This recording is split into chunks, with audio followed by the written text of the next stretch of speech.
ጤና ይስጥልኝ። ሰኔ 29 2018 ዓ.ም ከአማራ ሚዲያም አርዕስተ ዜናውን በማስቀደም ዕለታዊ መረጃዎችን የምናሰማችሁ ይሆናል። በሸዋ ጠቅላይ ግዛት ከመንዝ ቃያ ዘመራው ከተማ ወደ ዘረስ ሲንቀሳቀስ በነበረ የጠላት ኃይል ላይ በተወሰደ የደፈጣ ጥቃት በርካታ የአገዛዙ ወታደሮች መደምሰሳቸው ታወቀ። በዚህ ደፈጣ ጥቃት የፋኖን ክንድ የሚመከትበት ፋታ ያጣው ቀሪ የጠላት ኃይል የሙት ጓዶቹን አስከሬንና ቁስለኛ ጓዶችን እያዝረከረከ መፈርጠጡ ተረጋግጧል። መረጃውን ተደምጡታላችሁ።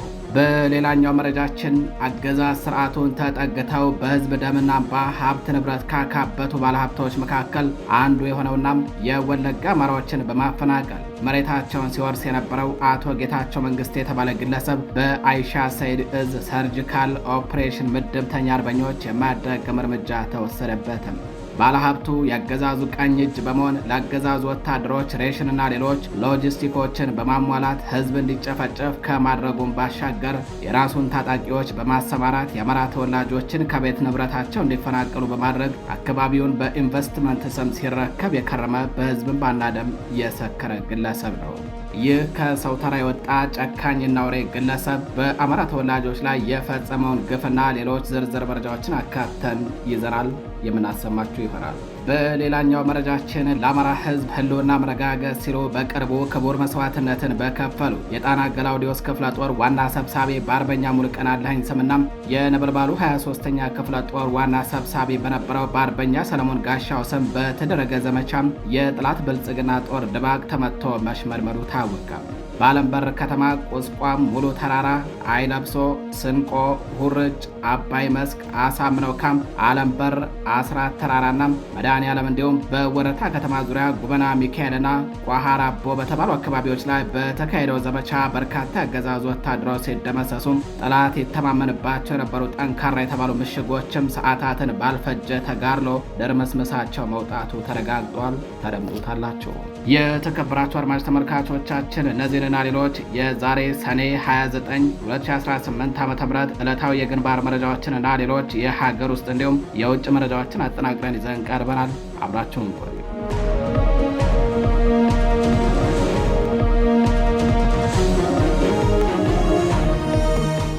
ወደ ቀዳሚው መረጃችን እናልፋለን። አገዛዝ ስርዓቱን ተጠግተው በህዝብ እንባ ሀብት ንብረት ካካበቱ ባለሀብቶች መካከል አንዱ የሆነውና የወለጋ አማራዎችን በማፈናቀል መሬታቸውን ሲወርስ የነበረው አቶ ጌታቸው መንግስቴ በአይሻ ሰይድ እዝ ሰርጂካል ኦፕሬሽን ምድብተኛ አርበኞች የማያዳግም እርምጃ እንደተወሰደበት ታወቀም። በምስራቅ ወለጋ ከነቀምቴ ከተማ ጀምሮ በ24 በጽጌ በኡኬና በጉቶ ጊዳ ወረዳም በንገርጉትን ከተማና በጊዳ አያና ወረዳ እንዲሁም በሌሎች የዞን ወረዳዎች ከዚያ አልፎ በሆሮ ጉድሮ ወለጋ ዞን አንገርማዶ ተብሎ በሚጠራው አካባቢ የአማራ ተወላጆችን ሲያሳድድና ሲያስጨፈጭፍ የነበረው ባለሀብቱ አቶ ጌታቸው መንግስቱም ዛሬ ሰኔ 29 2018 ዓ.ም የማያዳግም እርምጃ በፋኖ ተወስዶበታል። በዚህ ጸረ አማራ ግለሰብ በጉቶ ጊዳ ወረዳ ሚጤ ቀበሌ ልዩ ስሙ አንገራለልቱ በተባለ ቦታ ላይ እርምጃውን የወሰዱት በአማራ ፋኖ ብሔራዊ ንቅናቄ ወለጋ ቢዛሞ ቀጠና አይሻ ሰይድ እዝ ጌጤ ግርማ ክፍለ ጦር ስር የሚገኙ የሰርጂካል ኦፕሬሽን ምድብተኛ አርበኞች ናቸው። አቶ ጌታቸው ከዘመነ ደርግ ጀምሮ እስከ ኢህአዴግ ማምሻ ዕድሜ ድረስ የአሁኑ በገዛ ህዝቡ ላይ እልቂት በሚፈጽመው የኢትዮጵያ አየር ኃይል ምድብ አባል የነበረ ሲሆን በጸባይ ግድፈት ከተባረረ በኋላም እስከ 2010 ዓ.ም መጀመሪያዎቹ አካባቢ ድረስ በአነስተኛ የእርሻ ስራ ተሰማርቶ ይኖር እንደነበር የመረብ ሚዲያም አዲስ የተመደቡ የወለጋ ቢዛሞ ቀጠና ሪፖርተሮች ለማጣራት ችለዋል። ሀገሪቱ በ2010 ዓ.ም በኦህዴድ መራሹ የብልጽግና አገዛዝ መመራት ከጀመረችበት ጊዜ ጀምሮ የስርዓቱ ቀኝ እጅ በመሆን የሀብት ማማ ላይ የተንጠላጠሉ አቶ ጌታቸው በተለይ በምስራቅ ወለጋ ዞን እስከ ቤኒሻንጉል ጉሙዝ ክልል አዋሳኝ አካባቢዎችና በሆሮ ጉድሮ ወለጋ ዞን አንገርማዶ ተብሎ እስከሚጠራው አካባቢ የአማራ ተወላጆችን በጅምላ ሲያስጨፈጭፍና ከቤት ንብረታቸው ሲያፈናቅል ቆይቷል። ግለሰቡ የአገዛዝ ስርዓቱን ተጠግተው ባገኘው ሀብት በአማራ ተወላጆች ላይ መንግስት መር እልቂት እንዲፈጸም የሎጂስቲክ ድጋፍ ከማቅረብ ባሻገር የራሱን ታጣቂዎች አደራጅቶ በሚፈልገው አካባቢ በማሰማራት አማራዎችን በጅምላ አስገድሎና አፈናቅሎ አካባቢውን በኢንቨስትመንት ስም ሲረከብ የከረመ ሰው ነው። በዚህም በተለይ ከአርቁምቢ መንደር 1 ጀምሮ እስከ መንደር 8 ድረስ ከ2011 ዓ.ም ጀምሮ በርካታ የአማራ ተወላጆችን አፈናቅሎ አካባቢውን በኢንቨስትመንት ስም ተረክበዋል። በተጨማሪም በጉቶ ግዳ ወረዳ ስር በሚገኙ አካባቢዎች የሚኖሩ የአማራ ተወላጆችን በማፈናቀል እንዲሁም ለወረዳው አዋሳኝ የሆነው የቤኒሻንጉል ጉሙዝ ክልል አካባቢ የሚኖሩ የአማራ ተወላጆችንና የጉሙዝ ብሔረሰብ አባላትን በማፈናቀል አካባቢውን በህጋዊ ስም ተረክበዋል። ይህ በአማራ ህዝብ ደም እጁን የታጠበ የዘመናችን ጭራቅ ባለሀብት የክልሉ መንግስት በክልሉ ልዩ ኃይልና በአድማ ብተና እንዲሁም በገዳ ኮማንዶና ሚኒሻ አማካኝነት በአማራ ተወላጆች ላይ ያልተቋረጠ እልቂት እንዲፈጽም ለወታደሮቹ ማበረታቻ የልብስና የጫማ እንዲሁም የምግብ አቅርቦት እስከ ለተሞቱ ድረስ ሲያቀርብ ነበርም። አገዛዙ ከሰኔ 13 2018 ዓ.ም ጀምሮ በተለየ ሁኔታ በሁለት አፓቼ የጦር ሄሊኮፕተሮችና በአንድ የሰው አልባ አውሮፕላን ታግዞ በጊዳ አያና ወረዳና ለወረዳው አዋሳኝ በሆነው በሆሮ ጉድሩ ወለጋ ዞን አቤደንጉሮ ወረዳ አካባቢዎች ላይ ያልተቋረጠ ድብደባ እንዲካሄድ ቀድሞ የነበረውን የአየር ኃይል አባልነት እውቅና በመጠቀም ጊዜያዊ ማዘዣውን ነቀምት የአየር ማረፊያ ካደረገው የአየር ኃይል ቡድን ጋር ትስስር በመፍጠር የአማራ ተወላጆች የሚበዙባቸው አካባቢዎችን ጥቆማ በመስጠት ሲያስደበድብ እንደነበረ ነው የመረብ ሚዲያ የወለጋ ቀጥና ዘጋቢዎች ለማረጋገጥ የቻሉትም። አቶ ጌታቸው በአንድ ወደ ዱቾ ቀበሌ ሻሾ በር ከተማ ዙሪያም እንዲሁም በአሊ መንደር በሚኖሩ በሚያውቃቸው አማራዎች የእጅ ስልክ ላይ በመደወል እናንተን ዛሬ ያስጨርሳችኋለሁ በሚል ከዛተ በኋላ በደቂቃዎች ልዩነት የሄሊኮፕተር ድብደባ ይፈጸም እንደነበር ነው ዘጋቢዎቻችን ያረጋገጡትም።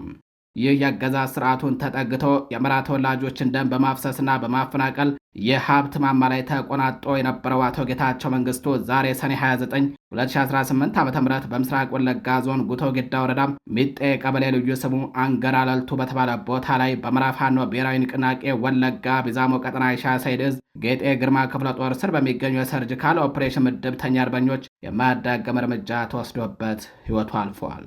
አቶ ጌታቸው መንግስቱ አስከሬኑ ቤተሰቦቹ ወደሚገኙበት ከአዲስ አበባ በቅርብ ርቀት ደብረ ዘይት ከተማ ተወስዷል። ስርዓተ ቀብሩም በዛው እንደሚፈጸም ነው የተነገረው።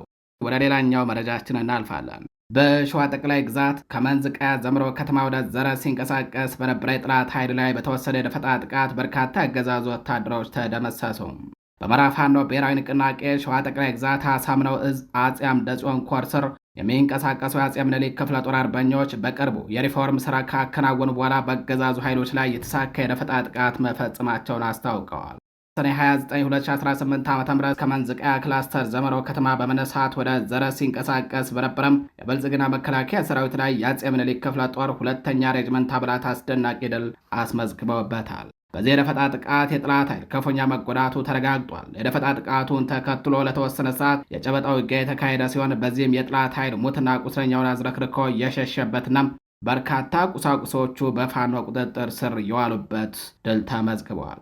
የብልጽግናው ሰራዊት የደረሰበትን ምት መቋቋም አቅቶት ሙትና ቁስለኛውን አዝረክርኮ ያሰበውን ዓላማ ሳያሳካ ወደ ተነሳበት አካባቢ ፈርጥጧል። በቅርቡ የአመራር ሪፎርም ያደረገው የአጼ ምኒልክ ክፍለ ጦር በአሁኑ ወቅት የተሻሉ ግዳጆችን በመፈጸም ላይ የሚገኝ ሲሆን ክፍለ ጦሩ ራሱ ለግዳጅ በማዘጋጀት ላይ ከመሆኑም በላይ በከፍተኛ የሰው ኃይል ግንባታ እንደሚገኝ የአጼ አምደ ጽዮን ኮር ሚዲያና ኮሚኒኬሽን ክፍል አሳውቋል።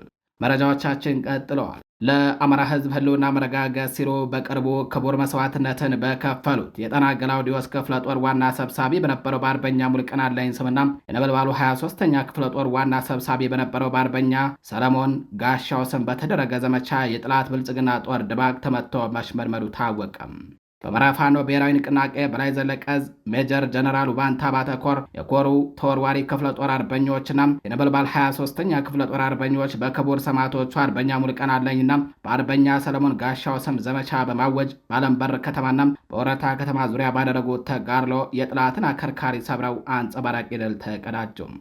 ለአማራ ሕዝብ ዋጋ በከፈሉ ጀግኖች ስም የታወጀው ይህ ስኬታማ ዘመቻ ትናንት ሰኔ 28 2018 ዓ.ም ከጠዋት ጀምሮ በአለምበር ከተማና በወረታ ከተማ ዙሪያ የተካሄደ ሲሆን በዚህም የጠላት ጦር የተሽመረመረበት ድል መገኘቱን መረብ ሚዲያም ከሜጀር ጀነራል ዋንታ ባተ ኮር ሕዝብ ግንኙነት ክፍል ለማረጋገጥ ችሏል። በአለምበር አካባቢ ማለትም በቁስቋም፣ በሙሉ ተራራም፣ በአይለብሶ፣ በስንቆ፣ በሁርጭ፣ በአባይ መስክ፣ በአሳምነው ካምፕ፣ በአለምበር ከተማም በአስራት ተራራና በመድኃኔ ዓለም አካባቢ ላይ አርበኞቹ አይመከት እርምጃ በመውሰድ የጠላትን ጦር ድባቅ በመምታት አፍረክርከውታል። በዚህ ተጋድሎ በርካታ የጠላት ወታደሮች ሲደመሰሱም ጠላት የተማመንባቸው የነበሩ ጠንካራ የተባሉ ምሽጎች ሰዓታትን ባልፈጀ ተጋድሎ ደርምስምሳቸው ወጥተዋል። በተመሳሳይ በወረታ ከተማ ዙሪያ በኮሩ ስር የነበልባል ክፍለ ጦር አሃድ የሆኑት የ3ኛ ሬጅመንት አርበኞች ከትላንት ጧት ጀምሮ በጉበና ሚካኤል አካባቢና በቋራ አቦ አካባቢ በወሰዱት እርምጃ በርካታ ወታደሮችን ደምስሰው የጠላት ኃይልን ከባድ የሆነ የሰብአዊና ቁሳዊ ኪሳራ አከናንበውታል። በክቡር ሰማዕቶቹ አርበኛ ሙሉቀን አለኝና አርበኛ ሰለሞን ጋሻው ስም በታወጀው በዚህ ዘመቻም የጠላት ጦር በውርደትና በሽንፈት አንገቱን ሲደፋ፣ በአንጻሩ የወገን ኃይል አንጸባራቂ ድሎችን አስመዝግበው ዘመቻው በስኬት መጠናቀቁን ነው ጣቢያችን መረብ ሚዲያም ከሜጀር ጀነራል ውባንተ አባተ ኮር ህዝብ ግንኙነት ክፍል ለማረጋገጥ የቻለው። የተከበራችሁ አድማጭ ተመልካቾቻችን መረጃዎቻችን እንደቀጠሉ ናቸው።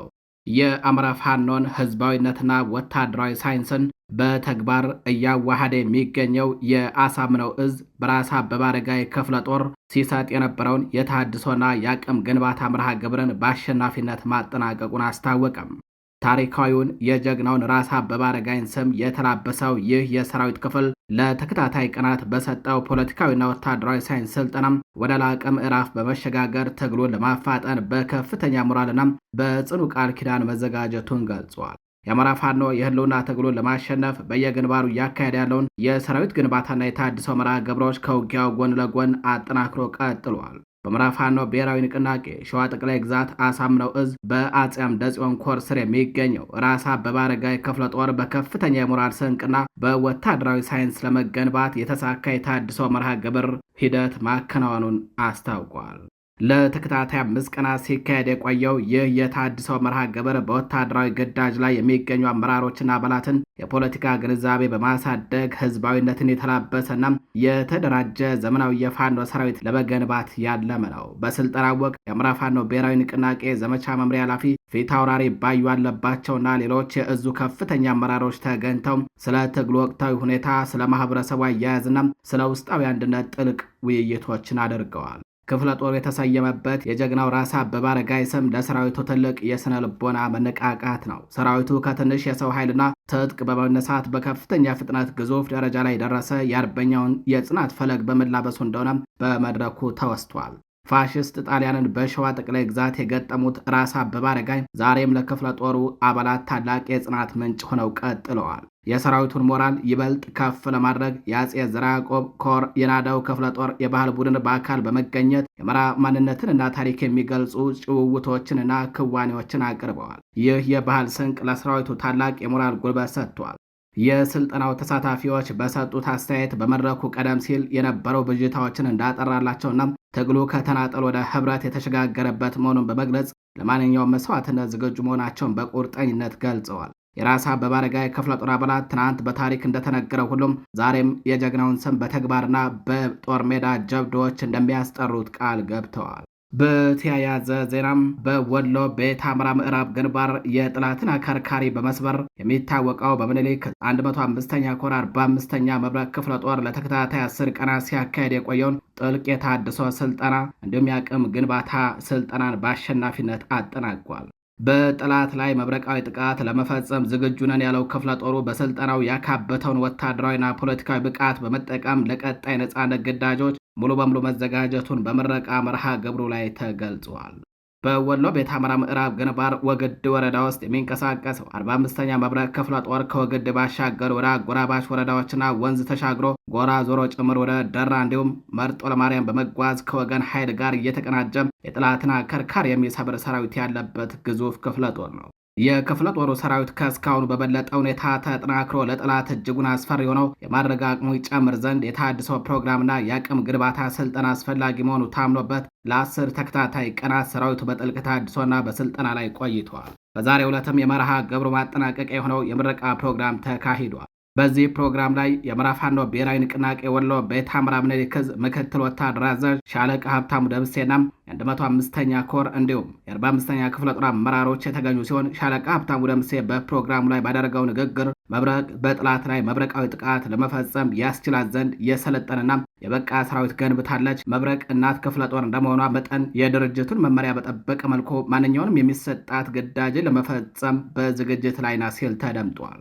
በስልጠና ወቅት የተሻለ ብቃት ላሳዩ የሰራዊት አባላት የተለያዩ ሽልማቶች ተበርክተዋል። ስለ ተሃድሶና ስልጠናው አስተያየታቸውን የሰጡ የሰራዊት አባላትን በበኩላቸው በስልጠና ያገኙት ወታደራዊና ፖለቲካዊ እውቀት ከፍተኛ መነቃቃትን እንደፈጠረላቸው ተናግረዋል። በመርሃ ግብሩ ላይ የተገኘው የ45ኛ ክፍለ ጦር ዘመቻ መምሪያ ኃላፊ አርበኛ ታመነ ጎበዜም ስልጠናው አስፈላጊ እንደነበረ አውስቶ ወደፊት ለሚሰጥ ማንኛውንም ግዳጅ ሰራዊቱ በሞራልም ሆነ በአካል ዝግጁ መሆኑን አስረግጦ ተናግረዋል።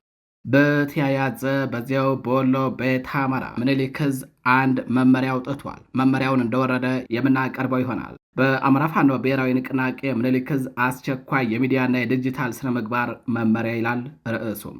ለእዙ አመራሮች፣ አባላት፣ ደጋፊዎች፣ የሚዲያ ባለሙያዎችና የቲክቶክ ተጠቃሚዎች በሙሉ የአማራ ፋኖ ብሔራዊ ንቅናቄ ምኒልክ ዕዝ የጀመረው የተቀደሰ የትግል ጉዞ በታሪክ እውነታ፣ በፍትህና በነጻነት መርሆች ላይ የተመሰረተ ነው። ይህ ታላቅ ትግል በጦር ሜዳ ላይ የሚደረግ የትጥቅና የአካል ብቃት ፍልሚያ ብቻ ሳይሆን በቃል በጽሑፍና በምስል የሚካሄድ የሞራል የህሊናና የስትራቴጂክ መረጃ ጦርነት ጭምር መሆኑን እዛችን በጥልቀት ይገነዘባል። ስለሆነም የነጻነት ጉዟችንን በመረጃና በከፍተኛ ስነ ምግባር የታነጸ የዲጂታል ዲሲፕሊን አብሮ ማስካሄድ ይኖርበታል። የድርጅታችንም ሆነ የእዛችን ስም አርማና ዓላማ ለግል ጥቅም፣ ለስሜታዊነት መተንፈሻ ወይንም ለጥላት የፕሮፓጋንዳ ማጥቂያ እንዲሆን መፍቀድ ትግሉን ማዳከም ብቻ ሳይሆን የውስጥ አንድነታችንንም አደጋ ላይ ይጥላል። እዛችን እስካሁን ባለው የሚዲያ አጠቃቀም ረገድ የተሻለ ስም አስከብሮ የቆየ ቢሆንም ይህንን ስኬት ወደ ላቀና ስልታዊ ደረጃ ለማሸጋገር ከዛሬ ጀምሮ የሚከተለውን የሚዲያ ስነ ምግባርና ድርጅታዊ ተጠያቂነት አስገዳጅ መመሪያ ወጥቶ ስራ ላይ ውለዋል። አንደኛ፣ ኦፊሴላዊ መረጃ መስመሮች ማንኛውንም የአማራ ፋኖ ብሔራዊ ንቅናቄ ምኒልክ ዕዝን ስም፣ አርማ ወይንም ወታደራዊ እንቅስቃሴ የሚመለከት መረጃ መተላለፍ ያለበት በይፋ በታወቁት የእዛችን የቴሌግራም፣ የፌስቡክ ገጾች እናም እውቅና በተሰጣቸው ሐቀኛ አጋር ሚዲያዎች ላይ ብቻ ነው። ከነዚህ ውጭ በግልም ሆነ በቡድን ስም የሚለቀቁ ማንኛቸውን መረጃዎች እዙን የማይወክሉና የእኛን አቋም የማይገልጹ መሆኑን እናሳውቃለን። ሁለተኛ፣ የዲጂታል ስነ ምግባር ለሚዲያ ባለሙያዎችና ቲክታከሮች በእዛችን ስም የሚንቀሳቀስና ድጋፍ የሚሰጡ ማንኛቸውም የሚዲያ አካላት ዓለም አቀፍ የሰብአዊ መብት ድንጋጌዎችን፣ የጦር ሕግጋትን እንዲሁም የዲጂታልና ደህንነት መርሆችን የማክበር ግዴታ አለባቸው። በተለይም ከሌሎች እዞች ጋር ቅራኔን የሚፈጥሩ የጥላቻ ንግግሮችን፣ የዘር ቅስቀሳዎችን ወይንም እዛችን ከዓለም አቀፍ ሕግጋት ጋር የሚያጋጩ ይዘቶችን ማሰራጨት በጥብቅ የተከለከለ ነው። ሶስተኛ፣ ድርጅታዊ ዲሲፕሊንና የውስጥ አንድነት የእዛችንን መዋቅርና ስም ሽፋን በማድረግ የውስጥ አንድነትን የሚያናጉ በየደረጃው ያሉ አመራሮችን ያለአግባብ ስም የሚያጠፉና የሚሳደቡ ወይንም የድርጅቱን ስልታዊ ምስጢር የሚያባክኑ ግለሰቦች ላይ ጥብቅ ድርጅታዊ እርምጃ ይወሰዳል። የእውነተኛ አርበኛ ዋነኛ መገለጫው ዲሲፕሊን ነው። የእዙን ስም ለግል ታዋቂነት ማለትም የፎሎወር ማብዛት ወይንም ለቡድን ፍላጎት ማሞያ ማድረግ ትግሉን ማቀጨጭ በመሆኑ እዛችን በዚህ ላይ ከፍተኛ ቁጥጥርና ተጠያቂነት ያሰፍናል። አራተኛ፣ የይዘት ቁጥጥርና ዓለም አቀፍ ሕግጋት ምኒልክ ዕዝ በዓለም አቀፍ ሕግ የተከለከሉና እንደ ጦር ወንጀል ሊያስቆጥሩ የሚችሉ ምስሎችን፣ ቪዲዮዎችን ወይም መመሪያዎችን ማሰራጨትን ፈጽሞ አይቀበልም። የሰብአዊ መብት ጥሰት የሚታይባቸው ምስሎችን ማጋራት የትግሉን ገጽታ ከማበላሸትም በላይ ነገ ለምናደርገው ሕጋዊ የፖለቲካ ትግል እንቅፋት ነው። በመሆኑም መሰል ይዘቶችን የሚለቅ ማንኛውንም አካል በሕግና በድርጅት ፊት ሙሉ ኃላፊነቱን ይወስዳል። አምስተኛ፣ አስመሳይነትና የሐሰት ወሬዎችን ስለመከላከል በሀገር ውስጥም ሆነ በውጭ ሀገር ሆናችሁ በቲክቶክ፣ በዩቲዩብ እና በሌሎች የማህበራዊ ሚዲያ ገጾች በቀጥታ ስርጭት በመግባት ከእዙ ጋር ግንኙነት እንዳላችሁ በማስመሰል የራስን አጀንዳ የሚያራምዱ ግለሰቦች ከምኒልክ ዕዝ ጋር ምንም አይነት ትስስር የሌላቸው መሆኑን በይፋ እንገልጻለን። ከዚህ ማሳሰቢያ በኋላ ህዝብን በሚያደናግር መልኩ እዙን አስመስሎ የሚንቀሳቀስ ማንኛውንም የሚዲያ ተቋም ላይ እዙ ህጋዊና ድርጅታዊ እርምጃ ይወስዳል። ስድስተኛ፣ ክትትልና ተጠያቂነት ከዚህ መመሪያ ውጭ የሚንቀሳቀስ ወሬ የሚያናፍስና ዲሲፕሊን የጎደላቸው ግለሰቦች ላይ በየደረጃው በሚገኙ የእዛችን የደህንነትና የህግ መመሪያዎች በጥብቅ የሚመረመር ሲሆን እንደ ጥፋቱ ክብደት ጽኑ ድርጅታዊ ቅጣት ይጠብቀዋል። ማጠቃለያም ማሳሰቢያ የአማራ ፋኖ ብሔራዊ ንቅናቄ ምኒልክ ዕዝ ስም ለተቀደሰና ለታላቅ ዓላማ የቆመ እንጂ ለግል ምኞት መጫወቻ አይደለም። ይህንን መመሪያ ጥሰው በሚገኙ አካላት ላይ እዙ ግንኙነትን ሙሉ በሙሉ የሚያቋርጥ ሲሆን አስገዳጅ ሆኖ ሲገኝም ጉዳያቸው ለህዝብ ይፋ ይደረጋል። መላው የአማራ ፋኖ ብሔራዊ ንቅናቄ ወሎ ቤት አማራ ምኒልክ ዕዝ አባላትና ደጋፊዎች ይህንን መመሪያ በንቃት በመተግበር የትግላችንን ስም ክብርና ድል እንድታስጠብቁ ጥሪያችንን እናስተላልፋለን። ማሳሰቢያ ለደጋፊ ሚዲያዎች፣ የተከበራችሁና የተወደዳችሁ የትግላችን ደጋፊ ሚዲያዎች በሙሉ ከእዙ ህዝብ ግንኙነት እንዲሁም ሚዲያና ኮሚኒኬሽን የሚወጡ ይፋዊ መግለጫዎችን ሳይጨምርና ሳይቀንስ ባሉበት ይዘት ለህዝብ ማድረስ የምትችሉ መሆኑን እንገልጻለን። በአማራ ፋኖ ብሔራዊ ንቅናቄ ወሎ ቤት አማራ ህዝብ ግንኙነት መምሪያ። የተከበራችሁ አድማጭ ተመልካቾቻችን ወደ ሌላኛው መረጃችን እናልፋለን። ባለፉት 5 ዓመታት የህዝብን ብሶትና የዜጎቹን ሮሮ በፓርላማ መድረክ በማስተጋባት የምክር ቤቱ ድምቀት የነበሩት ዶክተር ደሳለኝ ጫኔ ነገ በሚካሄደው የፓርላማ ስብሰባ ላይ ለመጨረሻ ጊዜ እንደሚሳተፉ ተሰምተዋል። ዶክተር ደሳለኝ በነጋው ምክር ቤት የመሰናበቻ ውሏቸውም የህዝብን አንገብጋቢ ጉዳዮች የያዘ እጅግ አሳሳቢና ጠንካራ ጥያቄ ለማቅረብ ቀደም ብለው ጽሑፋቸው ማስገባታቸው ታውቋል። ዶክተር ደሳለኝ ጫኔ በተለይም የህዝብን ወሳኝ ጥያቄዎች በድፍረትና በማስረጃ በማቅረብ በብዙሃኑ ዘንድ የፓርላማው ድምቀት የሚል ስያሜን ያተረፉ ጠንካራ የፖለቲካ ሰው ናቸው። ነገ ለመጨረሻ ጊዜ በሚያደርጉት የፓርላማ ውሎ ከመድረኩ ከመሰናበታቸው በፊት ለሚመለከታቸው አካላት እጅግ አሳሳቢና ጠንካራ ጥያቄዎችን ለማቅረብ ጽሑፍ ማስገባታቸው ታውቋል። ይህ እርምጃቸው እስከ መጨረሻው ሰዓት ድረስ የህዝብን አደራ ለመወጣትና የዜጎችን ድምፅ ለማሰማት ያላቸውን ቁርጠኝነት የሚያሳይ ነው። ዶክተር ደሳለኝ በተወካዮች ምክር ቤት በነበራቸው ቆይታ የህዝብን ጥያቄዎች ሳያቅማሙ በማንሳት የብዙዎችን ትኩረት መሳብ ችለዋል። ነገ የሚካሄደው ስብሰባ ዶክተር ደሳለኝ በፓርላማ አባልነት ለመጨረሻ ጊዜ የሚሳተፉበት መድረክ ይሆናል። ከመድረኩ ከመሰናበታቸው አስቀድመው የህዝብን አንገብጋቢ ጉዳዮች የያዘ ጠንካራ ጥያቄ ለፓርላማ አቅርበዋል። ይህ የነገው የዶክተር ደሳለኝ ጫኔ የመጨረሻ የፓርላማ ውሎና ያስገቡ ጥያቄ ምን አይነት ምላሽ እንደሚያገኝ በብዙዎች ዘንድ በጉጉት የሚጠበቅ ሆኗል። የተከበራችሁ አድማጭ ተመልካቾቻችን ወደ ጎረቤት ሀገር መረጃችን እናልፋለን። የፈጣን ድጋፍ ኃይሎች በዳርፉር መንደሮች ላይ በሰነዘሩት ጥቃት ሲቪሎች ሲገደሉም በሺዎች የሚቆጠሩ ነዋሪዎች ወደ ቻድ መሸሻቸው ታወቀ። የፈጣን ድጋፍ ኃይሎች በሰሜን ዳርፉር ግዛት በቲኔ ከተማ አቅራቢያ በሚገኙ 6 መንደሮች ላይ አዲስ የብሔር ማንነትን መሰረት ያደረገ ጥቃት መሰንዝራቸውንና በጥቃቱ በርካታ ሲቪሎች መገደላቸውን፣ በደርዘን የሚቆጠሩት መቁሰላቸውንና በሺዎች የሚቆጠሩ ደግሞ ወደ ጎረቤት ሀገር ቻድ ለመሰደድ መገደዳቸውን ሱዳን ትሪቡን ዘግቧል። በእነዚህ ማህበረሰቦች ላይ ጥቃት የተፈጸመው ከመደበኛው የሱዳን ጦር ጎን ተሰልፎ የሚዋጋው የታጣቂዎች ንቅናቄ ጥምረት የሆነው የጋራ ጦር በቅርቡ ያስመዘገበውን ከፍተኛ ወታደራዊ ውጤት ተከትሎ ነው። የመንግስት ጥምር ኃይሉ ከፈጣን ድጋፍ ኃይሉ ጋር ከባድ ውጊያ ካደረገ በኋላ በሰሜን ዳርፉር የሚገኝ የአቡ ቀምራ አካባቢን እንዲሁም በምዕራብ ዳርፉር ኩልቡስንና አካባቢዋን በቁጥጥሩ ስር ማድረጉ ታውቋል። ከጥቃቱ በመትረፍ ወደ ቴኔ ከተማ የደረሰው አህመድ ኢብራሂም የተባለ የአይን እማኝ ለሱዳን ትሪቡን እንደተናገረው ከፍተኛ ቁጥር ያለው የፈጥኖ ድጋፍ ኃይል አባላት ባለፈው ረቡዕ ጀምሮ አምባራ ወረዳ ቴኔ ከተማን በሚገኙ 6 መንደሮች ላይ ያጸፋ ጥቃት መውሰዳቸውን ገልጿል። ኢብራሂም እንዳለው ጥቃቱ እስካሁን ቁጥራቸው በውል ያልታወቀ በርካታ ሰዎችን ለህልፈት የዳረገም፣ ገበያዎችና መኖሪያ ቤቶች እንዲቃጠሉ፣ የውሃ ጉድጓዶች እንዲወድሙና የቤት እንስሳት እንዲዘረፉ ምክንያት ሆኗል። ይህ ውድመት በአካባቢው ከባድ የውሃና የምግብ እጥረት ያስከተለ ሲሆን በርካታ ነዋሪዎች በእግራቸው ወደ ቻድ ድንበር ለመሰደድ መገደዳቸውን ጠቅሰዋል።